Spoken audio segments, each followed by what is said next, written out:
네, 감사합니다. 3월 26일 우리 영성 10년 눈으로 읽는 요한복음 강의 시작합니다.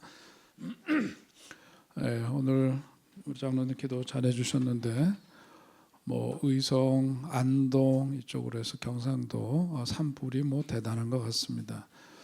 산불은 캘리포니아나 저기 강원도에서만 있는 줄 알았더니 경상도 지금 아주 어마어마하게 큰 피해를 입고 있는데 정말 산불이 하루속히 잘 잡히고 회복될 수 있도록 기도해야 되겠습니다. 자, 우리 요한복음 3장 오늘 16절 말씀 함께 보시고 그 뒤에 나오는 말씀 이어서 공부하도록 하겠습니다. 16절 말씀 우리 잘 아시는 말씀인데요. 함께 읽을까요? 하나님이 세상을 이처럼 사랑하사 독생자를 주셨으니 이는 그를 믿는 자마다 멸망하지 않고 영생을 얻게 하려 하심이라. 아멘. 네. 우리 앞에서 이제 얘기하다가 3장 16절 말씀 지나쳤는데요. 우리가 기본적으로 이제 너무 잘 아는 말씀이고 기독교 성경 그러면은 이제 가장 대표적으로 사람들이 교회를 다니지 않아도 아마 많이 들어서 아는 말씀이기도 합니다. 여기서 말씀하고 하나님이 세상을 이처럼 사랑하사 독생자를 주셨다. 자, 그러니까 위대한 그 사랑은 위대한 사랑의 근원은 누구이시냐? 이 말씀 한 절로 성경 전체를 요약할 수 있다. 그렇게까지도 이야기를 합니다. 그러니까 사랑의 근원은 누구시다? 예, 사랑하면은 그 사랑의 본체가 되시고 근원이 되시는 분은 바로 하나님이시다. 근데 그 위대한 그 사랑의 대상이 뭐냐? 하나님은 사랑이신데 그 사랑의 대상은 뭐라고요? 성경 오늘 우리가 읽은 말씀에서 세상이라고 얘기를 하고 있어요. 하나님은 세상을 사랑하셨다. 우리는 세상 속에서 살아가면서도 세상과는 구별된 인생을 살아가야 되는 것이 기독교인의 모습이어야 하는데 하나님 우리가 여기서 말하는 세상은 뭐죠? 우리가 살아가는 모든 어떤 환경을 말하는 거죠. 하나님이 지으신 모든 피조의 세계, 하나님이 손수 창조하신 것 가운데 어떤 하나도 가치 없는 것이 없고 귀한 것인데 하나님은 사랑이시고 그 사랑의 대상은 바로 세상이다. 이 속에는 뭐가 포함될까? 사람이 포함이 되는 거겠죠. 그래서 여러분 지난 시간에 나눠드린 자료에 잠깐 이제 기억해서 참고하시면 위대한 사랑의 근원은 하나님이시고 사랑의 대상은 세상인데 그 사랑의 하나님 그 사랑의 크기가 어떻다는 얘기 얼마나 되냐? 하나님이 세상을 어떻게 사랑하셨대? 이처럼 사랑하셔서. 그러니까 하나님은 사랑의 그 크기가 이처럼 사랑하신 사람이고 그 사랑의 선물로 주신 분이 누구예요? 네? 독생자. 우리 3장 16절로 하자면 독생자이시고 독생자는 곧 누구시다? 예수 그리스도이시죠. 그리고 그 사랑의 행동은 그 사랑을 어떻게 표현하셨냐? 독생자를 주셨대요. 주셨다고 표현을 하죠. 그리고 그 사랑을 받는 사람, 수혜자는 누구냐? 그 사랑은 누구든지죠, 그죠? 누구나 이렇게 제한이 없어요. 누구에게는 주고 안 주고가 아니라 누구에게나 다 열려 있습니다. 그 사랑을 받을 수 있는 수혜자는 누구든지로 확장되어 있는데 그 위대한 사랑을 그 수혜를 힘입으려면 그것을 받으려면 어떻게 되는데 뭐가 필요하대요? 믿으면 그러잖아요. 하나님이 세상을 이처럼 사랑하사 독생자를 주셨으니 이는 그를 뭐하는 자? 믿는 자. 독생자를 믿으면 그 사랑을 받게 되고 누리게 된다. 믿음이다. 그래서 그 사랑의 결과는 어떻게 되느냐? 멸망하지 않고 어떻게 해요? 영생을 얻게 된다. 소극적으로 보자면 예수님 믿어서 어떻게 되느냐? 영생을 얻게 되고 멸망하지 않고 적극적인 의미에는 더 나아가서 영생이 뭐예요? 영원한 생명을 누리게 된다. 그 말씀이죠. 그러니까 이 성경 전체에 하나님께서 우리를 향해서 주시는 메시지를 가장 함축적으로 담고 있는 이 말씀. 자, 결국은 이제 이 말씀을 다시 한번 조금 분석해 보면 하나님의 관점에서 이것은 바로 이제 십자가 사랑을 우리들에게 보여주시는 건데 하나님께서는 우리를 사랑하시는데 두 가지 십자가 사건의 어떤 그 의미를 우리에게 보여주는 단어를 꼽으라면은 요한복음 3장 16절에서 하나님께서 우리를 뭐 어때요? 사랑하사 독생자를 아까 뭐라 했어요? 주셨으니 그러죠. 사랑하시고 그래서 그 사랑의 구체적 표현으로 주셨다. 뭘 주셨느냐? 독생자를 주셨다. 근데 이 독생자의 의미가 뭐냐? 독생자가 뭐예요? 독생자는 하나밖에 없는 아들을 의미하는데 하나님이 아들을 여러 두실 수도 있는데 하나만 두신 건가? 이게 뭐 우리가 이제 성부, 성자, 성령 그랬을 때 이 삼위일체로는 굉장히 사실은 우리가 말로 이렇게 정의를 해서 표현하기는 하지만 그것으로는 그 설명이 다 충분치가 않은 어떤 좀 신비로운 거예요. 근데 오늘 여기서 말씀할 때 우리를 구체적으로 사랑하셔서 독생자를 주셨다라고 했을 때 이 독생자의 의미가 뭐냐? 우리 지난 시간에 나눠드린 자료에 그걸 거기 썼습니다만은 독생자라고 하는 것은 헬라어로 보자면은 모노게네스라고 하는 말인데요. 뭐 이런 알지도 못하는 헬라어 자꾸 좀 한번 골치 아플지 모르겠지만 뜻을 얘기하려니까 그래요. 모노라고 하는 것은 뭐죠? 유일하다, 하나다 그거예요. 모노냐 스테로냐 그러잖아요. 그런 것처럼 독생자 했을 때 이 모노게네스라고 할 때의 모노는 only 유일하다 그런 거예요. 유일하다, 유일한 영어로 얘기하면 only 게네스라고 하는 헬라어가 의미하는 것은 뭐냐면 진. 이건 뭐냐면 우리가 쉽게 이해하는 DNA 같은 거예요. DNA 같은 거. 자, 그러니까 이것이 의미하는 것은 뭐냐면 우리가 생물학적으로 얘기하는 아들 이런 의미라기보다는 하나님께서 우리를 사랑하셔서 독생자를 주셨다 했을 때 이 독생자는 이 뭐예요? 유일한 DNA. 누구의 DNA일까요? 하나님의 DNA죠. 그러니까 유일한 하나님 자신의 본질, 하나님 자신의 생명을 말하는 겁니다. 하나님께서는 뭐냐면 달리 말하면은 독생자라고 하는 유일한 그 하나님을 닮은 존재, 더 다르게 얘기하면은 하나님 자신을 드렸다. 무엇을 위해서? 우리를 위해서. 무엇 때문에? 사랑을 위해서. 사랑하기 때문에 당신 자신의 생명을 주셨다 그런 뜻이에요. 자, 그런데 독생자를 이렇게 십자가에서 내어주실 필요가 왜 있었느냐? 왜 그렇게 하셨을까? 왜냐하면 창세기에서 말씀하고 있는 대로 우리에게 이런 하나님의 이런 은혜가, 이런 사랑이 우리에게 주어지지 않으면 안 되는 게, 우리 인간은 하나님의 형상대로 지음받았다고는 하지만 창세기에서 보니까 그 은혜를 힘입고 살았던 삶에서 선행하는 뭐가 있었다 그랬죠? 은총이 있었다 그랬죠? 가장 먼저 하나님께서 우리를 앞서 선제하시는 은총을 주셨는데 하나님 말씀을 거역하고 불순종함으로써 뭘 했대요? 범죄를 저질, 죄에 이르게 되었는데 이 죄를 스스로 어떻게 할 수가 없어요. 더군다나 하나님은 이 거룩하신 하나님께서 이 죄에 대해서는 어떻게 하는 진노하신단 말이죠. 그 진노를 받아 마땅한 존재가 바로 우리 인간인데 그것을 어떻게 할 거냐. 그래서 구약 시대에는 뭘 드렸어요? 희생 제물을 드려서 그 죄의 사함을 받기 위해서 그런 행위들을 했지만은 이런 그것을 종식시키고 그야말로 멸망의 마침표를 찍도록 하기 위해서 하신 일이 뭐냐?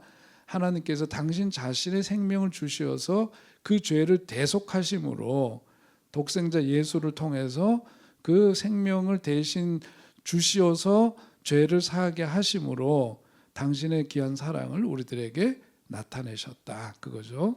그래서 그것을 믿는 사람들에게는 멸망하지 않고 무엇을? 영생을 얻게 된다. 소극적인 의미에서는 망하지 않는 인생이요, 적극적인 의미에서는 영생을 얻게 된다. 자, 그런데 여기서 말하는 영생이라고 했을 때 영원한 생명이잖아요. 영생이라고 생명인데 생명은 두 가지 의미가 있어요. 하나는 뭐냐면 여기서 이제 그 성경에서 말씀할 때의 생명, 그리고 우리가 보통 쓰는 명사로서의 생명, 그거는 다른데, 보통 우리가 이제 일반적으로 쓰는 언어에서의 생명이라고 하는 것은 뭐냐면 생물학적인 생명이에요. 그래서 생물학적인 생명으로 이거는 비오스라고 합니다. 비오스, 생물학적인 생명이 있는데, 여기에서 말씀할 때 요한복음 3장 16절에서 말씀할 때 생명은 뭐냐면 다른 헬라어를 쓰고 있어요. 조에라고 하는, 영어로 얘기하면 J-O-E, 조에라고 하는 다른 단어를 쓰더란 말이죠. 이 다른 단어로서의 그 생명이 갖고 있는 의미는 뭐냐면, 여기서 생명은 생물학적인 생명이 아니라 영적인 생명을 의미합니다. 영적인 생명.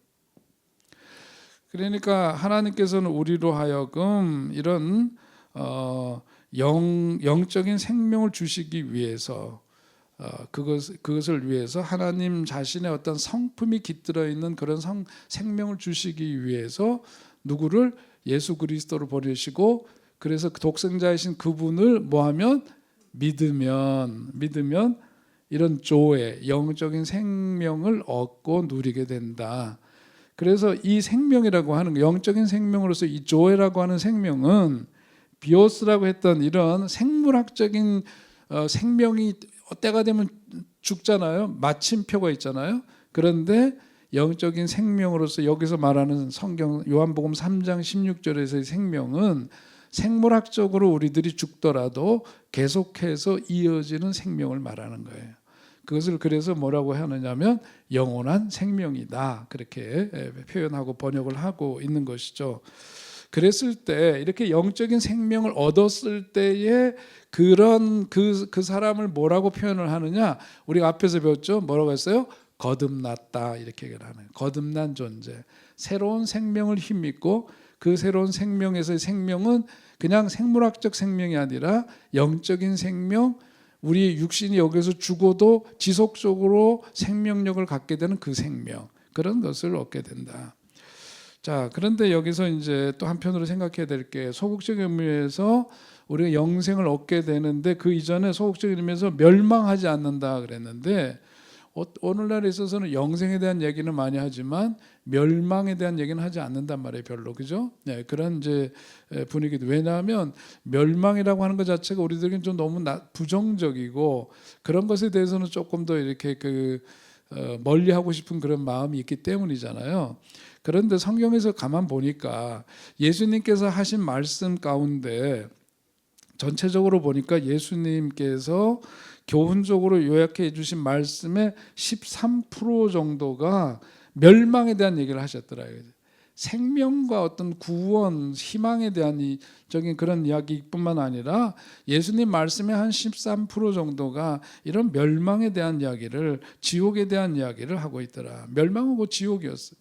지옥으로 표현되어 줄 수 있는데, 이 지옥을 어떻게, 이제 꼭 지옥이라는 단어, 우리가 번역된 그 단어를 쓰지 않지만 같은 맥락에서 같은 의미를 갖고 있는 그런 언어들이 있어요. 예를 들면 바깥 어두운 곳에서 뭐 이를 갈며 심히 뭐 하더라, 통곡하리라, 뭐 이런 표현을 하잖아요.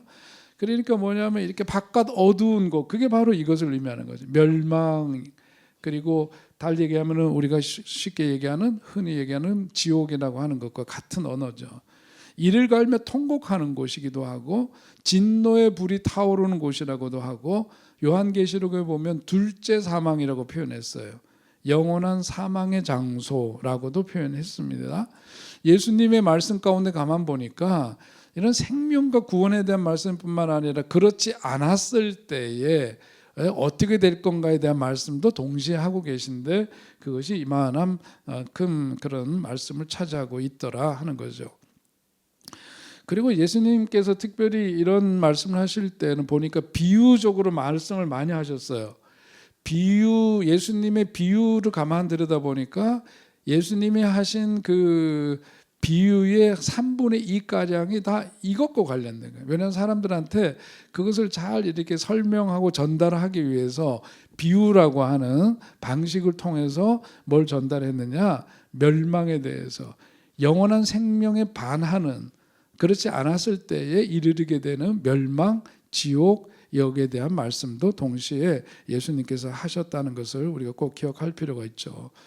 그래서 영성심의 눈으로 읽을 때 이거는 또 다르게 확대해서 뭔가 또 깊이 있게 파고 들어갈 그럴 건 별로 없는데, 영성심의 눈으로 그저 사랑이라고 하는 것에 대해서 한번 다시금 좀 간략하게 정리를 해보면, 예수 그리스도에게서 발견되어지는 그 사랑은 어떤 사랑이에요? 여러 성경에 보니까 사랑의 종류도 참 많더라고요. 헬라어에 보니까 우리는 사랑하면 같은 사랑 같은데 여러 가지가 있잖아요. 그 중에서 우리가 잘 아는 예수님의 사랑은 무슨 사랑?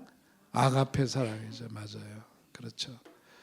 예, 아가페 사랑이다. 이타적인 아가페 사랑. 그게 예수 그리스도의 사랑, 조건 없는 그 사랑입니다. 타인을 위한 헌신과 희생을 통해서 드러나게 되는 사랑, 그런 사랑을 예수님은 말씀하고 있고 삶으로 그걸 또한 보여주신 거죠.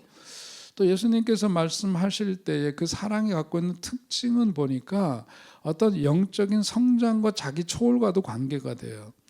그래서 우리가 아직도 가야 할 길, 이 책 아주 굉장히 고전이고 잘 알려진 스카펫 박사가 쓴 책이기도 하고요.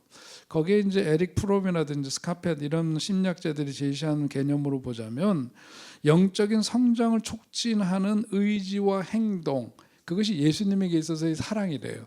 그분들은 그렇게 예수님의 사랑을 그렇게 표현을 했습니다. 그 사랑이 있으므로 그 사랑이 우리도 영적인 성장을 촉진하고 그리고 그것을 위해서 어떤 의지, 행동으로 나타나게 되는데, 그 얘기는 단지 뭐냐면 예수님 말씀하신 사랑은 어떤 감정에 머무는 것으로만의 사랑은 아니라는 얘기예요. 거기에는 어떤 구체적인 행동을 통해서 타인의 어떤 영적인 성장과 자아 확장을 돕는데 초점이 맞춰져 있다는 거죠. 그게 바로 예수님의 사랑이다라고 하는 거고요. 또 한편으로 보자면, 심리학적인 관점에서 보자면 예수님께서 말씀하신 사랑, 그리고 고린도전서에서 예수님이 보여주신 그 사랑을 완전한 사랑이라죠. 완전한 사랑. 완전한 사랑이라고 하는 것에 대해서 스탠버그라고 하는 그 심리학자가 뭐라 그랬냐면, 거기에서 이 완전한 사랑은 친밀감. 예? 우리가 사랑하면은 다 나름대로 이렇게 표현할 수 있지만 또 막연할 수 있잖아요. 조금 더 구체적으로 표현해 보면, 그 스탠버그라고 하는 사람은 이 완전한 사랑, 예수님 말씀하시는 그 사랑이라고 하는 것은 친밀감과 열정 그리고 헌신, 이것이 결합된 이거는 것으로 나타나는 사랑이다. 예수님께서 말씀하시고 몸으로 보여주신 사랑은 이런 거. 그래서 우리가 결혼 주례 때도 완전한 사랑 고린도전서 말씀하고 그러면 그게 뭐예요? 부부간의 관계 속에서 어떤 완전한 사랑을 우리가 소망하면서 그런 삶을 추구하는데 거기에서 필요한 요소이기도 하죠. 그 속에 뭐예요? 친밀감. 그리고 어떤 거기에 사랑에 대한 뭐가 있어요? 열정. 거기에 따른 어떤 헌신, 책임감 같은 거, 책임과 성실성 이런 것들이 수반된 헌신. 이런 것들이 이제 바로 영성심리에서 볼 때 예수 그리스도께서 보여주신 어떤 사랑의 특징이라고 얘기할 수 있습니다. 그러면 이런 사랑에 이르기 위해서 필요한 게 뭐냐? 그래서 이제 우리가 뭐가 필요해요? 어떤 영성 훈련이 필요하죠. 왜냐하면 우리가 이렇게 개념을 갖고 있다고 해서 그렇게 살 수는 없잖아요, 그죠? 우리가 설교 말씀을 듣지만 그대로 또 사는 건 아니잖아요. 그렇게 하기도 하지만 거기에는 그 말씀이 내 삶으로 육화되고 살아가기 위해서 뭐가 필요하냐면 훈련이 필요하단 말이에요. 그래서 그리스도의 사랑은 인간 내면의 성숙과 더불어 영적 훈련을 통해서 실천될 수 있고, 또 이런 과정을 통해서 이것이 나의 것으로 내면화되고 그러는 거죠. 스카펫이 강조한 것처럼 이런 사랑은 어떤 행동화되는 게 단순한 감정이 아니라 어떤 의지와 행동이라고 그분은 표현했는데, 사랑이라고 하는, 그래서 어떤 분은 쉽게 이렇게 표현했죠. 사랑은 명사가 아니라 뭐래요? 동사다. 그런 표현 처음 들어보셨나요? 사랑은 명사라기보다 동사다. 왜냐하면 사랑은 구체적인 어떤 행위가 수반되는 그런 것이기 때문에 그렇다, 그렇게 이야기를 합니다.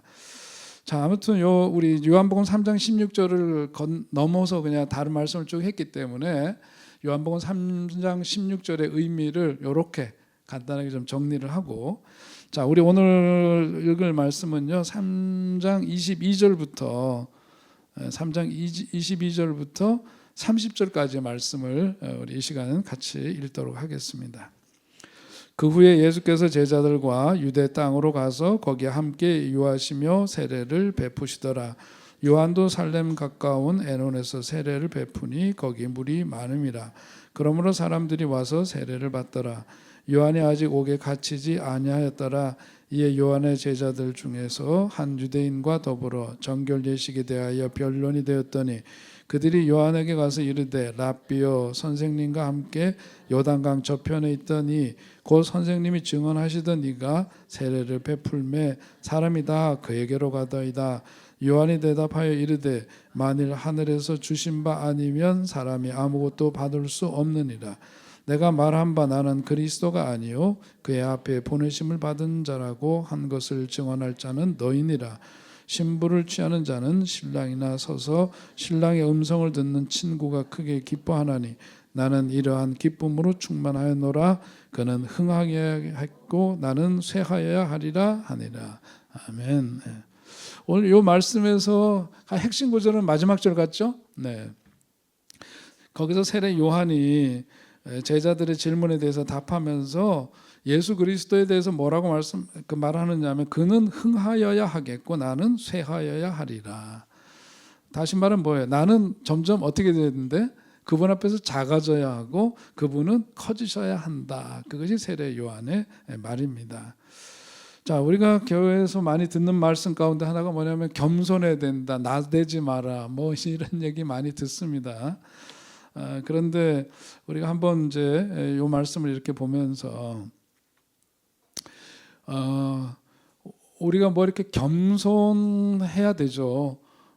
그리고 이렇게 우리가 좀 상식적인 선에서 살아야 되고 물론 그렇습니다. 그런데 가만 보면은 항상 자기 자신이 이렇게 희생되고 죽어져야 되고 이러는 걸가 잘하는 거다. 그렇게만 해야 된다. 이런 것을 강제화하는 것은 옳지 않은 것 같아요.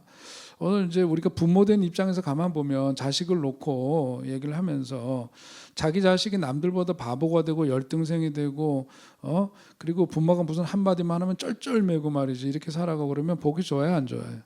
부모님이 바라는 바예요, 그게 아니죠. 이거는 그런 건 아닐 겁니다. 부모가 갖고 있는 보통의 마음은 어떤 거예요? 자식을 보면서 갖고 있는 마음은 어떤 거예요? 자식이 나보다 잘 돼야 돼, 안 돼야 돼?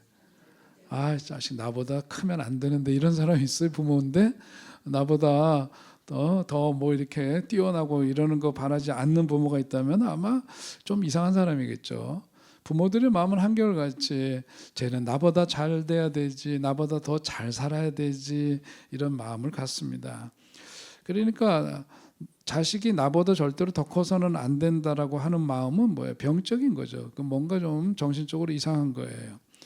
우리가 그 얘기를 드리는 이유는 뭐냐면 하나님께서도 우리들에게 우리가 하나님을 뭐라고 불러요? 아버지라고 불러죠. 아버지라고 부르니까 거꾸로 생각해서 우리가 부모된 입장에서 자식을 생각할 때 또 우리 부모가 나에 대해서 이렇게 얘기할 때 여러분들 그거 보셔야 되는데 폭삭 속았수다 봐야 되는데 카톡은 자꾸 왜 이렇게 나오는지 모르겠는데 여러분 그 넷플릭스에서 그거 좀 보시기 어려운 경우들이 있을지 모르겠는데요.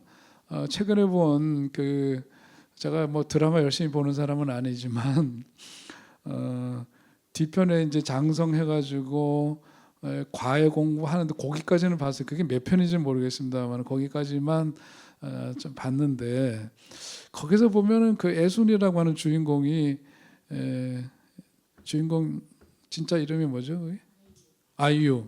아이유하고 박보검 잘생긴 녀석인데 하여튼 걔네들의 그 뜨거운 사랑을 보는데 말이죠. 그 애순이 엄마 참 광래 씨, 광래 씨. 제가 보기엔 여러분들이 광래 씨야 다.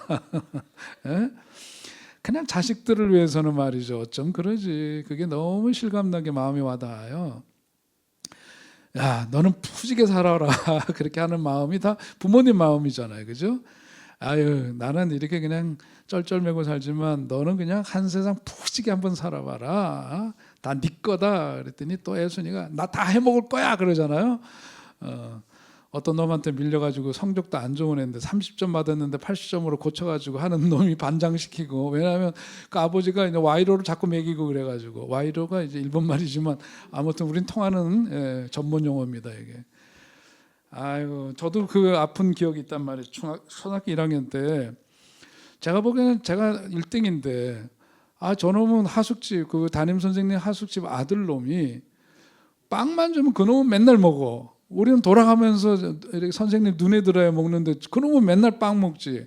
공부 못 하는데 마지막에 끝날 때 보니까 우등상을 받는 거야. 말도 안 돼. 말도 안 돼. 나중에 보니까 선생님이 그 집 하숙을 하고 있었고 와이로를 쓴 거, 와이로. 그러니까 그 어렸을 때도 그게 말이죠, 보이잖아요. 애들 눈에도 다 보인단 말이에요. 애순이도 보니까 그냥 못 참는 거죠. 펄쩍 뛰면서 내가 1등인데 왜 부반장 해 먹어야 되는지 막 그냥 펄쩍펄쩍 뛰고 그러다가 엄마가 기껏해가지고 가서 이제 엄마도 와이로 썼더니 어떻게 나중에 애순이는 생각이 바뀌었어요. 아이, 별거 보니까 차력 경례 외에는 반장하는 게 없어. 부반장이 훨씬 편해. 예, 그러니까 하여튼 그 얘기하면 끝이 없는데, 뭐 보니까 참 우리 옛날에 우리 삶을 돌아보게 하잖아요. 부모님 우리들에 대한 그 어마어마한 사랑이죠. 사실 우리도 부모가 돼서 자식들 이렇게 대하는 걸 보면은, 야, 자식놈들 생각하는 거 반의 반만 해도 우리 부모님은 정말 기쁨이 찰찰 흘러 넘쳐서 사셨겠다, 그런 생각이 이제야 드네. 부모님은 안 계시니까. 그러니까 뭐야 도대체. 우리는 다 지나가고 난 다음에 버스 지나간 다음에 손 흔들듯이 미련하고 정말 야속한 게 우리인 것 같아요. 그때 이랬더라면 좋았을 텐데. 오늘 새벽 기도회 때 말씀드렸죠. 관뚜껑 닫고 들어간 다음에 사실 그런 이제 죽음 체험이 좀, 저는 뭐 극단화하고 이러는 거 별로 좋아하는 사람은 아닌데 어떤 점에서는 그런 것을 조금 우리가 체험하거나 좀 그런 유사한 것들을 좀 해볼 필요는 있다. 유언장을 쓰거나 뭐 묘비명 쓸 생각은 없습니다만, 만약에라도 뭔가 한 줄 내 삶에 대해서 쓴다면 쇼펜하우처럼 내 이럴 줄 알았다, 이렇게 그렇게 쓴다든지 뭐 한마디 남긴다면 뭐라고 할 건가, 이런 걸 생각해 보면 지금의 삶을 좀 숙연하게 다시금 보게 되죠. 근데 아무튼 오늘 이제 성경 말씀으로 다시 돌아가서 보면 부모가 우리를 향해서 갖고 있는 말씀은 정말 멋지게 살아봐라, 푸지게 살아봐라, 힘껏 한번 내가 너를 도울 수 있는 만큼 도와볼 테니 너는 한번 날개 쫙 펴고 한번 제대로 살아봐라. 그게 이제 부모님의 마음인데, 오늘 세례 요한은 뭐냐면은 제자들 앞에서 그는 흥하여야 하겠고 나는 쇠하여야 하리라. 이게 하나님의 마음으로 이거 보면은요, 물론 하나님의 구속사적인 관점에서 우리가 본다면 다 그것이 계획되고 이런 일이라고 볼 수 있지만, 우리가 그런 거 뚝뚝 잘라내고 들어가서 보면은 부모가 우리들에 대해서 그렇게 생각할 수 없죠. 마찬가지로 하나님께서 우리를 대하실 때도 뭐냐면 네가 남들보다는 좀 쇠해야 되겠다, 이렇게 얘기하는 게 가능해요? 아닐 거예요. 우리가 다 부요하게 되고 정말 이렇게 흥하여야 되고 삶을 멋지게 힘있게 살아가고 이왕이면 남들한테 넉넉한 품이 되어주고 뭐 이러고 그냥 멋지게 살면 좋겠다, 나는 그런 삶을 희망한다. 우리 한 사람하고 이게 이런 얘기 하면 안 되는데 꼭 긁고 나서 하더라고. 그러니까 우리 손녀 태어나고 나서요, 아주 소액인데 그 아이를 위해서 자금을 모아야 되겠다, 그런 생각을 했어요. 우리가 그런 생각을 하면서 아주 소액이지만 그건 뭐냐면 마음을 이렇게 언젠가 얘가 이제 다 커서 할머니 할아버지의 마음이 이런 거였겠구나 하는 걸 조금 느낄 수 있다면 얼마나 그래도 힘이 될까, 그런 생각을 해봤거든요. 부모님이 우리를 향한 마음과 하나님 우리를 향한 마음이 그렇게 수평적으로 비교할 수는 없겠지만 똑같다라고 감히 표현할 수는 없지만 하나님이 우리를 바라보는 눈이 어떤 눈이고 마음일까, 이걸 한번 생각해 볼 필요가 있죠. 오늘 이 말씀을 하면서 드리고자 하는 이야기는 뭐냐면, 영성심의 눈으로 보면은요, 이게 이제 세례 요한이 이런 얘기를 했을 때의 그 마음의 상태는 굉장히 건강한 사람이거든요. 여기서 말할 때의 그 의미가 뭔지를 우리가 잘 알지 않으면, 그러면은 이걸 너무 기계적으로 예수님을 위해서 그는 그냥 앞길을 예비한 어떤 도구화된 인간처럼 보이는데 그런 건 아닐 거예요. 우리는 우리에게 주어진 인생을 우리가 예수님 믿으면 내 삶의 주도권을, 명의를 주님께 맡긴다고 얘기를 합니다. 내 삶의 주인은 주님이라고 고백을 합니다. 그렇다고 해서 우리는 주님의 노예로 살아가나요? 로봇으로 살아가나요? 그래요, 안 그래요? 아니죠. 왜냐하면 하나님이 우리를 지으실 때 뭘 주셨어요? 창세기에 보면 자유의지를 주셨어요. 그러니까 아담과 하와가 그렇게 할 수 있었던 거죠. 하나님은 그만큼 품이 넓으신 분이세요. 우리가 뭔가를 선택할 수 있도록 열어놓으신 분이시거든요. 그런데 우리가 하나님이 우리를 향해서 그렇게 대하시는 분이신데, 오늘 성경 말씀을 이렇게 대하면서 우리가 주님이 내 삶의 정말 주인이 되신 분임을 고백한다고 해서 우리는 그냥 로봇은 아니란 말이에요. 하나님 우리들에게 바라시는 건 뭐냐면, 그래, 내가 너에게 생명을 주었단다. 온 세상을 또한 지어서 그곳에 함께 살도록 했단다. 만유의 주가 되신 분이 하나님이시며 내 삶의 주인도 하나님이시지만 동시에 너는 너로서 너 삶의 주인답게 살아라. 저는 그것이 건강한 영성이라고 믿어요. 그렇기 때문에 우리는 이렇게 눈치 보면서, 슬금슬금 눈치 보면서 남의 삶을 흉내내고 따라가야 될 존재가 아니에요. 나는 나로서 당당하게 살아야 돼요. 하나님이 나에게, 어거스틴이 얘기한 대로 뭐라고 얘기하죠? 어거스틴이 세상에 나 하나밖에 없는 그런 존재인 것처럼 나를 사랑하신다고 했던 그 고백대로, 하나님이 나에게 아주 독특하고 하나밖에 없는 그러한 진귀한 걸작품으로 나의 생명을 주셔서 이 땅에 살게 하셨는데, 나는 나로서의 빛을 발하면서 살아가야 되지 남들을 흉내내고 따라가는데 바쁜 인생은 아니다. 그러니까 다른 사람의 삶에 대해서 우리가 더불어 살아가니까 관심도 가져야 되고 연결되어진 관계 속에 살아가지만, 거기에서 내 삶의 역점은, 내 삶에 기울여야 될 에너지는 나는 나로서 하나님의 뜻에 부합해서 내 삶의 진정한 주인이 되신 그분 앞에 나도 내 삶에 그야말로 하나님의 뜻을 쫓아서 주인의식을 갖고 살아가는 삶이 되어야 한다. 저는 그것이 건강한 삶이라고 봐요. 세례 요한은 그런 점에서 굉장히 건강한 사람이다, 그거예요. 왜냐하면 보통의 사람들은 그 사람 앞에 서면은, 옛날에 김수희인가 하는 가수가 있었는데, 그 가수가 에모라는 노래 아세요? 이거 유행가도 알아야지 이 강의를 따라오기 때문에 여러분들이 좀 힘에 버거울지 모르겠는데, 그대 앞에만 서면 왜 나는, 어렵게 잘 아세요? 나 공부해서 전 갖고 온 건데 여러분들 어떻게 자동으로 나오네? 왜 나는 그대 앞에 서면 뭐 하느냐? 작아지느냐? 작아지는가? 열등감을 갖고 있으면은 우리는 상대방에 대해서 주눅이 들어요. 피하고 싶고 그래요.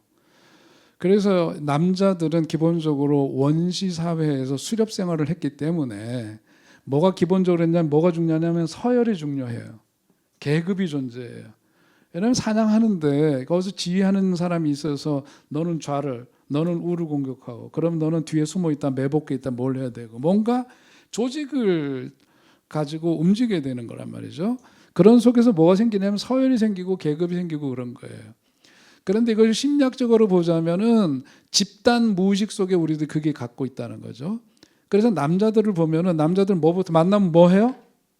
남자들 뭐 하는지 아세요? 처음 만나면 악수하고, 그다음 뭐 해요?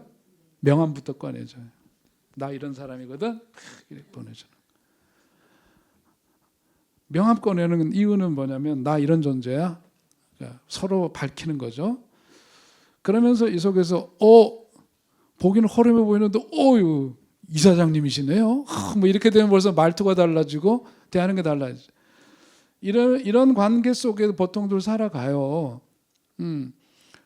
이럴 때는 이 속에 뭐가 있냐면은 보이지 않는 이 서열과 계급 속에는 열등감이 자리 잡고 있는 거거든요. 그런데 그것과는 작아지는 건 다른 거예요. 어떤 사람 앞에 서면 작아지는 느낌을 받게 된다. 이건 다른 겁니다. 제가 학생운동하고 그러면서 지방에 기독 학생들 이제 부활절이 되면 부활과 4.19 뭐 이런 거 해가지고 이제 주제 강연하고 그러면 강사를 모시는데 그때 제가 함석헌 선생 이런 분들 모시고 지금도 잊을 수 없는 게 우등 무궁화호인데 옛날에 무궁화호 새마을호 다음에 무궁화호인데 무궁화호실 중에서도 특실이 있어요. 특실이 함석헌 선생님을 모시고 강연하러 어디 지방에 어디론가 갔어요. 야, 말로만 듣던 함석헌 선생님을 드디어 모시는 거예요. 더군다나 내가 모시고 가는 거예요. 지금 지방 강연 가는데 와 어떨까? 하나 작아지죠. 질문도 못 하겠어. 뭐 어떤 이런 큰 어른을 내가 모시고 갈 수 있을까? 근데 저는 지금 생각해봐도 20대 때에 참 큰 어른들을 많이 뵀어요. 뭐 박형규 목사님, 모니카 목사님 이런 분들을 비롯해가지고 뭐 서남동 교수님, 안병모 박사님 그 시대 학자들이면서 기독교계의 큰 어른들이셨어요. 이런 분들을 강연장에 초청도 하고 찾아가서 새해가 되면 가서 새해 인사드리러 가고 그랬던 게 그분들 앞에 서면은요 몸가짐을 이렇게 몸가짐을 새롭게 하게 되죠. 작아지는 걸 느껴요. 이거는 여기서 느끼는 것과는 다른 겁니다.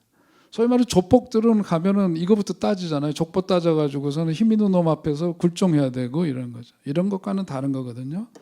세례 요한이 경험한 것은 바로 이런 거예요. 그분 앞에 서니까 작아지는 거예요. 그분이 누구예요? 예수님 앞에 서니까 작아져요. 그러니까 여기에서 말할 때의 그 의미는 뭐냐면 어떤 열등감이 아니라 작아짐을 의미하는 겁니다.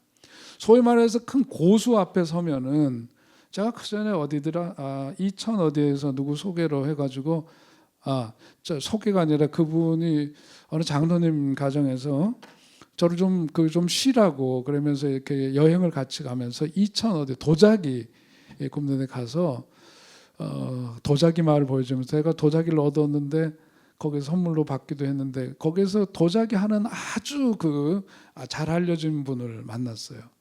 그리고 또 그다음에 오는 길에 서양학으로 아주 유명한 분이 지금 이름을 잊어버렸는데 뭐 작품 하나에 몇 천만 원씩 하는 그런 분이래요. 소위 말해서 세상에 고수를 만나니까 말이죠. 이런 고수들 앞에서는 뭔가 이렇게 풍기는 게 있더라고. 뭔가 사람을 만났을 때 느끼는 느낌이라는 게 있잖아요. 이런 거는 감히 어떤 한 영역에 있어서 고수를 만나면 거기서 괜히 껍죽댈 수가 없어요. 그죠? 작아짐을 느끼는 거죠. 세례 요한은 그런 점에서 자기가 어떻게 보면 나이로 보나 이미 자기 제자들이 있는 상황 속에서 보나 예수님하고 이렇게 보자면 이 관계 속에서 보자면은 이거는 그냥 받아들이기가 어려워요. 경쟁적 관계 속에서 보자면 예수님을 이렇게 표현할 수가 없는 겁니다. 그런데도 불구하고 세례 요한이 그렇게 말한 이유는 뭐냐 하면은 그거를 어떤 이런 관계 속에서 자기가 서열이나 계급의 관계로 본 게 아닙니다. 그것은 뭐냐면 역할의 차이라고 본 거예요. 자기가 그분 앞에 보니까 자기는 예수님이 말씀하시는 하나님 나라 구원 사역에 대해서는 자기는 거기에 못 미치는 사람이라고 자기를 본 거예요. 자기를 그렇게 진단하고 판단할 수 있다는 것은 객관적으로 자기 성찰이 있는 사람이었기 때문에 가능한 거죠. 그죠? 자기에 대해서 뭔가 허황된 이상을 갖고 있고 과장되고 그걸 자아팽창이라고 그전에 우리 배웠죠. 그렇게 돼 있는 사람, 요즘 정치하는 인간들이 되게 보면 그래요. 지 주제들을 모르고 자아평전, 자기 자신을 굉장히 부풀려서 생각하고 있어요. 세상을 자기네들이 뭔가 마음대로 할 수 있다고 생각하는 것 같아요. 오만입니다. 근데 그런 게 아니라 평상시 자기에 대한 자기 성찰이 있고 내면 탐색이라고 우리 지난 시간에 배웠죠. 그런 내면 탐색이 있고 그래서 자기 자신을 객관화할 줄 아는 사람은 이런 것 속에서 서열과 계급에 따른 열등감 속에서 뭔가 상대를 대하고 이 속에서 찢고 뽑고 이러지를 않는다는 거예요. 가만 보니까 그분은 구원 사역에 있어서는 내가 감당할 수 없는, 내가 할 수 있는 역할을 넘어서서 해낼 수 있는 그러한 분, 그분 앞에서 나는 작은 존재다. 건강해요, 안 건강해요? 이런 사람이 건강한 거다. 그렇다고 해서 이 사람이 무슨 열등감이 쩔어가지고서는 이런 게 아니란 말이죠. 자, 그러면서 그 세례 요한이 이럴 수 있었던 것은 뭐냐면 자기의 어떤 역할에 대해서 성찰을 통해서 분명히 인지하고 예수님이 행하시는 말씀과 행하는 것으로 보았을 때 그분은 구원 사역을 위해서 오신 위대한 분, 내가 맘먹거나 그 역할을 대신할 수 없는 분, 이러면서 동시에 이런 판단을 할 수 있었던 것은 자기 성찰과 더불어 뭐가 있었기 때문이냐? 소명의식이 있었기 때문에. 소명의식이 있었기 때문이다. 자, 소명이라고 하는 거는 소명은요,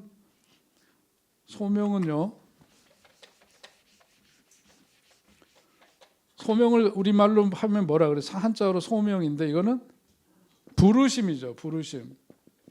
그래서 이걸 영어로는 calling이라고 하고요, vocation이라고도 하고 그렇습니다. 그 세례 요한은 어떤 소명이 있었어요. 부르심을 입은 자야. 자기에게 부르심은 일반 직업과는 다른 거예요. 부르심이라고 하는 것은 뭐냐면 무신론자하고 유신론자의 차이가 바로 여기 있어요. 우리 믿음의 사람들은 뭐냐면 어떤 일을 내가 하는 게 아니고 하나님께서 그 일을 위해서 나를 뭐 하셨다? 부르셨다고 얘기를 해요. 그죠? 그래서 우리가 하나님의 그 불렀으니까 그 부르심에 응해서 그 역할을 맡은 것으로 생각해요. 맞아요? 그래서 우리는 청직의식을 갖고 살잖아요. 내게 아니고 하나님께서 맡겨주신 그런 역할을 감당하는 존재로 우리를 인식하는 게 맞습니다. 소명은 그래서 콜링, 하나님의 부르심으로, 그분이 부르셔서 내가 가는 거고, 무신론자들은 뭐냐면 내가 갖고 오는 거예요. 내가 가져오는 거죠. 그죠? 내가 가지고 오는 거예요. 그래서 보통 우리가 직업을 얘기할 때 보통 job이라고 얘기하는 것은 먹고 살기 위해서 그야말로 그 행하는 일들이죠. 죽지 않게 해서는 벌어야 되고 그런 것을 위해서 이것을 택하고 이 일을 해나가는 거예요. 이건 경제적 수단으로서의 의미가 굉장히 큽니다. 커리어라고 하는 것은 어떤 커리어 우먼 이런 얘기 하잖아요. 전문 직종에 있는 사람들, 이런 사람들은 이거보다 좀 낫지만은 우리 믿음의 사람들은 기본적으로 뭐냐면 부르심, 소명이라고 얘기를 해요. 그래서 목사로 뭐 받았다? 부르심을 받았다. 여러분은 뭐예요? 성도로 부르심을 받아서 또 직장에서 이런 역할을 하도록 부르심을 받고 교회에서 이런 역할을 하도록 부르심을 받아. 그래서 내가 취하고 내가 정한 게 아니라 하나님이 이 일을 위해서 나를 불러서 쓰시겠다고 하시니까 내가 거기에 순종하여 쓰임 받는 존재. 그게 바로 뭐예요? 성도다. 그래서 기본적인 사고 자체가 생각하는 방향이 다른 거죠. 자, 하나님의 부르심, 소명의식이라고 하는 것은 뭐냐? 오늘 이제 거기 나와드린 표현대로 하나님의 부르심에 대한 자각이라고 그렇게 정의를 내릴 수가 있습니다. 내가 인생을 살면서 무엇을 할 것인가, 어떤 사람이 될 것인가 하는 것이 소명의식인데, 이것이 뭐냐면 자기 속에서 하나님이 나를 부르셔서 그렇게 하셨다는 것에 대해서 자기가 그것을 받아들이고 인정하고 가는 거예요. 그게 이제 소명의식이고 그 소명감을 갖고 살아가는 사람. 세례 요한은 그런 점에서 하나님께서 자기를 택하셔서 부르셔서 역할을 주셨는데 그 역할이 가만 보니까 예수님이 행하시는 것에 자기가 미치지 못해요. 그래서 자기의 소명은 뭐냐? 바로 그러한 구원자로 오신 예수 그리스도를 위해서 앞길을 예비하는 자. 에? 맞죠? 그런 역할을 부여받은 존재로서 자기 자신을 분명하게 자각하는 겁니다. 그런 점에서 그는 굉장히 건강한 사람이라고 얘기할 수 있는데, 자, 우리가 여기서 또 어떤 차이가 있느냐면은 부르심, 하나님이 우리를 부르셔서 그 역할을 하는 게 소명이라고 그랬잖아요. 근데 이 부르심이 아니라 하나님 불러서 자기가 가서 그것을 소명으로 받아들여서 그것이 하나님 나를 이렇게 쓰시고자 하시는구나. 예를 들면 제가 필리핀에서 인턴할 때에 하나님의 부르심을 입어서 그래서 이것이 하나님의 과연 부르심인지 기도하고 주변 사람에게도 이런 일에 대해서 함께 공유하고 이러면서 뭐냐면 나중에 이게 진짜 하나님의 부르심이구나 받아들이고 자각하게 돼요. 그런데 이것과는 달리 이것이 뭐냐면 자기 안에 자각에 의한 게 아니라 외부에 의해서 주어진 거, 강제화된 거는 다른 거예요. 어렸을 때 엄마가 그래요. 너는 커서 목사 돼야 돼. 에? 그랬대. 그래서 저 그것 때문에 아주 힘들어하는 분을 본 적이 몇 분 있습니다. 몇 분 보면. 그래서 뭐냐면 하나님이 부르셔야 돼. 쓰시려면 하나님이 부르셔야 돼. 그죠? 하나님 누구에게 말해야 돼요? 엄마를 통해서 얘기해요? 자기 자신에게. 하나님 말씀하시고 그 부르심에 대해서 기도하고 그것에 대해서 묵상하는 가운데 자기가 그것을 받아들이는 거예요. 근데 뭐냐면 어렸을 때 너는 목사 돼야 돼. 그러니까 그게 계속해서 여기에 제가 알고 있는 분 나중에 목사님 되긴 했어요. 근데 고등학교 선생님 잘 하시다가 어머니가 어렸을 때부터 했던 그 말씀이 여기서 떠나질 않아. 못 벗어나. 그런데 아무리 생각해도 자기는 목회를 할 사람이 아니야. 음악을 좋아하고 학교에서 가르치는 좋아하는데 거기에서 못 떠나. 그래서 무슨 교단인데 말이죠. 몇 사람 이렇게 모아놓고 하더라고. 거기 보니까. 그래도 축하하려고 갔었는데 보니까 거기서 이제 안수를 받기는 했는데 그건 목회는 못해요. 보니까 혼자 목회를 못해. 그러니까 그걸 떠나지 못해서 받기는 했지만 이건 뭐지? 강제화된 거. 외부에 의해서 주어진 거죠. 이것은 부르시면 내적으로 와야 되는 건데 이렇게 되니까 안 되더라고. 그런 것뿐만 아니라 또 이렇게 그 이상이라고 얘기를 하잖아요. 어떤 이상. 자기가 이렇게 그 이상화 해가지고 그것이 내면 속에서 하나님의 진정한 부르심 속에 있는 게 아니라 뭔가 하면은 참 좋을 것 같아. 그래서 그것을 이상적으로 생각하고 가는데 이렇게 해서 이거는 되는 게 아니더라. 이거는 무속신앙에서도 그러지만 말이죠. 신내림이라고 들어보셨나요? 예? 신내림을 받. 그래서 이제 무당들 보면은 신내림을 받는다 그래서 그게 뭐 그렇대. 그래갖고 거기에 신내리는데 그거를 안 받으면은 또 뭐 병이 걸린대나 뭐 이제 그런 얘기들도 있고 막 그렇잖아요. 무속에 대해서 우리는 모르죠 잘. 그런데 그런 이야기들을 우리가 들었으면 잘하면서 듣고 그랬는데 그게 도대체 무슨 의미일까 그랬는데요. 가만 보니까 이런 것들이 자기 하나님의 부르심과 내면 속에서의 그것이 일치가 되고 그래서 그것이 응해져야지만 되는 거예요. 자연스러운 거예요. 그런데 그렇지 않게 되니까 뭐냐면 병이 생겨요.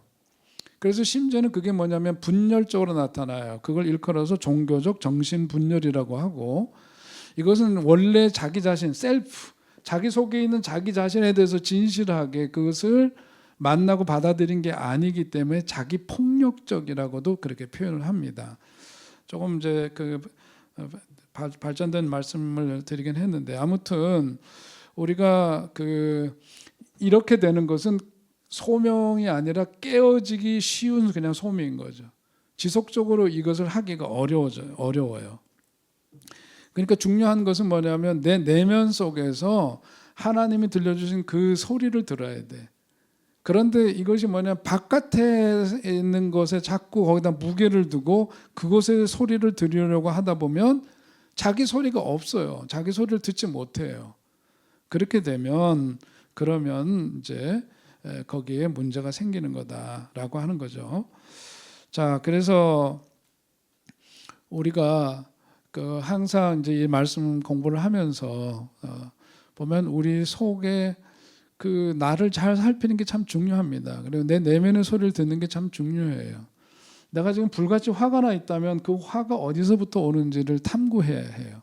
그래야 내가 거기서부터 벗어나요. 그리고 평안한 삶이 될 수가 있고 그런 거죠. 또 내 속에서 뭔가 이렇게 삐진 상태가 있거든요. 우리 자신이 그렇습니다. 그러면 그걸 뭐 어떻게 해야 돼? 달래줘야 돼요. 달래줘야 돼. 내가 풀어줘야 돼. 왜냐하면 제일 중요한 건 내가 나와의 관계가 중요하거든요. 내가 나와의 관계가 중요하기 때문인데 삐졌다, 풀어줘야 된다. 어떻게 풀어줘야 된다? 뭘 해야 될까? 대화가 필요하죠. 대화. 이게 이제 사실 그 다음으로 넘어가면 요한복음 4장에서 우물가의 수가생 그 여인과의 그 우물가에서 예수님이 대화를 나누시잖아요. 그 이야기가 바로 이런 겁니다. 그 이야기 속의 것을 끄집어내서 그것을 대화를 통해서 풀어가는 거죠. 그 속에서 새로운 회복의 역사가 있게 되는 건 이제 또 우리 다음 시간에 볼 터인데 그런 겁니다. 세례 요한이 갖고 있는 건강성은 뭐냐면 자기 자신을 있는 그대로 볼 수 있다라고 하는 거예요. 타인을 인정하는 것 중에 중요한 것이 뭐냐면 중요한 게 이제 감정 표출인데 여러분 우리 감정이라고 하는 것은 뭐냐면 달리 좀 표현을 하면은요 우리에게의 감정이 이제 나타나잖아요. 표출이 되잖아요. 그 감정이라고 하는 것은 우리의 어떤 무의식 안에 있는 마음. 어디에 있는 마음? 무의식 속에. 우리의 깊은 무의식 속에 있는 마음. 그것이 작동이 돼서 뭘로 표출이 돼? 감정이라고 하는 것으로 표출이 돼. 그래서 내가 지금 어떤 감정 상태인가 라고 했을 때 그것은 뭐냐면 나타난 현상 때문에 거기에 대해서 어떤 감정이 표출되기는 하지만 우리가 정말로 내 자신을 잘 이해하고 내 자신에 있는 그런 것들을 좀 잘 평정시키고 안정을 되찾고 평안하려면 어떻게 되느냐? 그 속으로 들어가서 대화를 해서 그 무의식 속에 있는 것이 무의식 속에 그 마음이 뭘로 감정으로 표출된 거니까 그것을 들여다볼 필요가 있고 거기에서 대화를 통해서 그것을 달래줄 필요가 있다. 그 삐진 마음을 어떻게 해야 돼? 달래줘야 돼. 대화를 통해서 그래야 되고 분노의 감정도 마찬가지고 그런 여러 가지 뭐 제가 그냥 쉽게 분노니 뭐 삐짐 이렇게 표현했지만은 우리 속에 감정이 얼마나 많습니까, 그죠? 굉장히 다양한 감정을 우리가 표현하고 표출하고 살아가고 그리고 다양한 감정 표출하는 것도 건강한 건데 아무튼 그것이 이렇게 분출이 되어졌을 때는 그것을 들여볼 필요가 있다. 우리가 이제 이런 감정 표출에 있어서 보니까요, 엔트로피와 반엔트로피가 있어요. 엔트로피라고 하는 것은 무질서의 상태를 말하고 평정된 상태를 일컬어서 반엔트로피라고 합니다. 그러니까 편안하지 못한 상태를 만드는 감정들이 있죠. 그거 이게 엔트로피인데 평안하지 못한 상태로 만드는 그런 감정들. 거기에는 이제 지금 했던 분노, 슬픔, 뭐 외로움 등등등 이런 것들이 있겠죠. 근데 가만 보니까 감정이 편안할 때 뭐가 생겨요? 집중력이 생겨요. 감정이 편안하지 않으면 집중력이 안 생기죠. 우리가 뭔가 불편하고 막 그럴 때 뭔가 한 일에 집중이 돼요, 안 돼요? 안 되죠. 분심이 자꾸 생긴다고. 그게 그래서 그런 건데 마음이 편안해야 일에 대한 집중력도 생기고 불편한 것도 있으면 일도 안 되고 우리가 마음과 생각을 모으기가 어렵습니다. 그러니까 예수님께서도 우리에게 하신 말씀 가운데 보면 너희들이 제단에 제물을 드리기 전에 뭐부터 하래? 화해를 하라고 한 이유는 다른 게 아니에요. 그것이 계속 걸림돌이 돼서 내 마음을 불편하게 하고 있으니까 그렇게 하면 진정성 있는 예배를 드릴 수가 없어. 그러니까 그거 해결해. 그래야 뭐가 생겨? 마음이 평안이 생기고 마음이 평안이 생겨 뭐가 생겨요? 집중력이 생기고 그랬을 때 우리는 온전히 주님께 예배를 드릴 수가 있으니 그거부터 해결해라. 그 말씀이기도 합니다. 감정적으로 평안할 때 가장 집중력이 좋고 그런 거고 자 우리 그런데 한편으로 또 생각할 거는 우리들 속에 있는 불편한 감정 자체는 죄냐? 죄 아니에요? 아니다. 감정은 죄가 아니다. 감정은 죄가 아니야. 그게 난 걸 뭘 어떻게 해. 그죠? 감정은 죄가 아니에요. 감정 자체가 불편한 거지 감정 자체를 죄악시할 필요는 없다. 불편한 감정들의 상당 부분도 사실은 우리의 삶에서 굉장히 필요한 영양소들이다 하는 점을 우리가 알고 있어야 해요. 내 안에 불편한 감정 중에서 감정을 해소하는 효과적인 방법들이 있어요. 그걸 통해서 그런 것들을 해소해야 돼.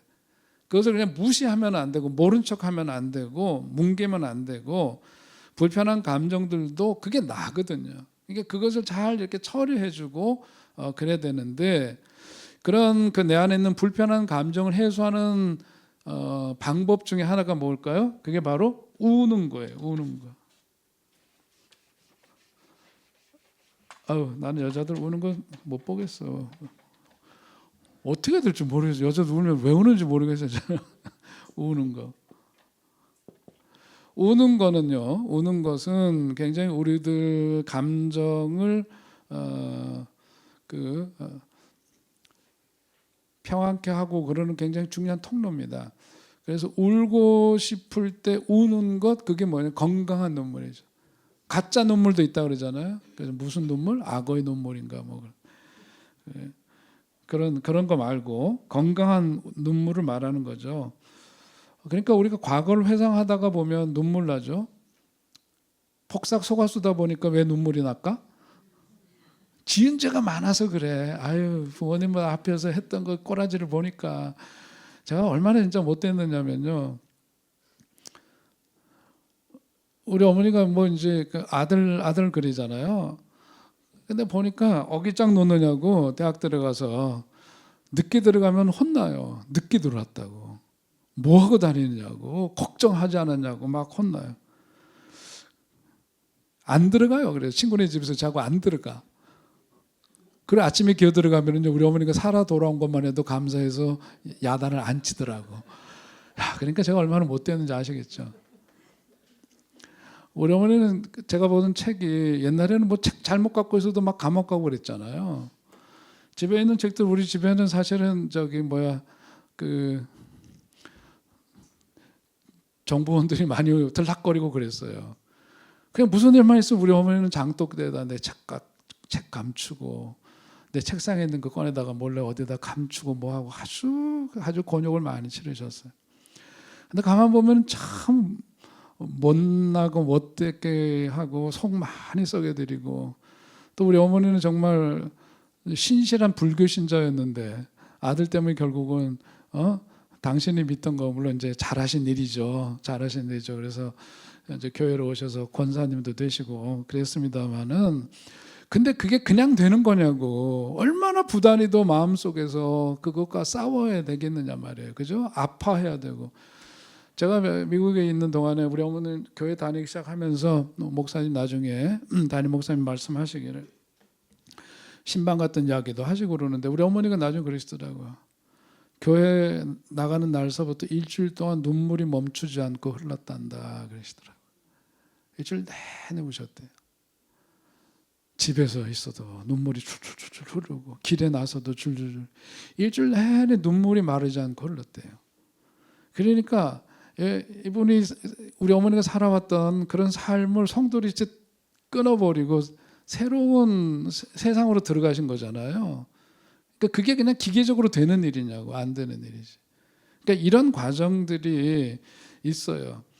그러니까 과거를 회상하다 보면 눈물이 보니까 그래도 그게 건강한 거다. 그런 눈물 흘릴수록 좋다. 건강한 눈물을 많이 표현하는 것이 중요한데요. 우리가 한편 더 나아가서 과거에 내가 상실한 것들이 많을 경우에 그것이 맺혀져 있어요. 그것을 일컬어서 우리는 뭐라 그러냐면 한이라고 얘기를 합니다. 한. 그죠? 한이라고 하는 것은 뭐냐면 자기 속에 대해서 풀어져야 될 것들이 풀려지지 않은 거예요. 자기 속에 내재 있던 어떤 욕구가 해결되지 않은 채로 쌓여 있는 겁니다. 그것을 우리는 한이라고 얘기를 해요. 어떻게 되느냐? 실컷 울어야 돼요. 그리고 그렇게 해야만 과거에서부터 나올 수가 있어요. 과거에서부터 나올 수가 있다. 마음이 과거에서 떠나지 못하고 머물게 되면 못하냐? 울지도 못해, 웃지도 못해, 이렇게 되죠. 울지도 못하고 웃지도 못하고 과거에 매여서 하니까 징징징징 거리는 거예요. 우리가 그 속에서 어쩔 줄을 몰라 하는 거죠. 그래서 어떤 사람은 궁시렁 거리면서 그렇게 하는 거는 이게 해소가 안 된 채 누르고 있어서 그래. 이게 한번 이게 팡 터지든지, 눈물로 이것이 그냥 몇 날 며칠이 됐든 어떻게 됐든 간에 그러든지 뭐 울든지 웃든지 뭔가 그것이 해소가 돼야 되는데 그게 안 된 거죠. 그러니까 뭐냐? 우리가 내 속에 있는 아이에게로 돌아가서 대화를 하고, 그렇게 어떻게 한다 그랬죠? 거기에서 대화를 통해서 공감을 해줘야 되는 거죠. 공감을 해줘. 아유, 많이 힘들었구나 너 진짜. 공감을 해주어야 많은 부분들이 그 속에서 헤어나올 수가 있어요. 해소가 되고 벗어날 수가 있는 거다. 분노라고 하는 것도 자존감을 표현하기 위해서는 일정량 필요하지만은 지나치게 되면 자기가 감당하기 어렵기 때문에 화는 뭐 해야 된다? 화는 거기서 화는 뭐 해야 된다? 풀어야 한다. 아멘 합시다. 아멘. 화는 풀어야 한다. 화풀이 한다는 것에 대해 습관이 된다는 이의를 제기하는 그런 사람들도 있는데요. 그건 좀 잘못된 거고, 화풀이 할 때 초점은 화가 아니라 그 대용으로 뭐를 하면 대화를 하는 거죠. 화를 풀기 위해서는 대화가 필요해요. 대화를 그래서 거래라고도 표현을 합니다. 왜냐하면 그 대화를 하면서 내 속에서의 그 감정이 점점 줄어들고 그런 거고요. 누가 화를 못 찾고 완력을 쓰잖아요. 그 완력을 쓰는 건 뭐냐면 대화할 수 있는 그런 것을 넘어서서 그것이 뭐 강한 대화의 한 표현이 완력을 쓰는 거죠. 안 되죠. 세례 요한의 경우에는 그런 감정 표출을 잘한 사람이었다. 그렇게 볼 수 있어요. 시간에 대해서 여기까지 해야 되겠네요. 기도합시다. 하나님, 오늘도 저희들에게 또 귀한 만남 주셨습니다. 하나님 말씀 또 새로운 눈으로 해석하고 또 내 삶에 적용해 보려고 애쓰는데 우리들은 부족하고 연약하고, 그러하오니 주님께서 지혜도 주시고 깨달음도 주시고 삶 속의 새로움을 추구하는 그런 마음들 갖고 살게 하여 주옵소서. 또 매일매일의 삶 속에서 살던 식대로보다 정말 말씀을 통해서 한 걸음이라도 새로워진 진보된 삶을 살아가는 우리들 되게 하여 주시옵소서. 예수님의 이름으로 기도하옵나이다. 아멘. 수고하셨습니다.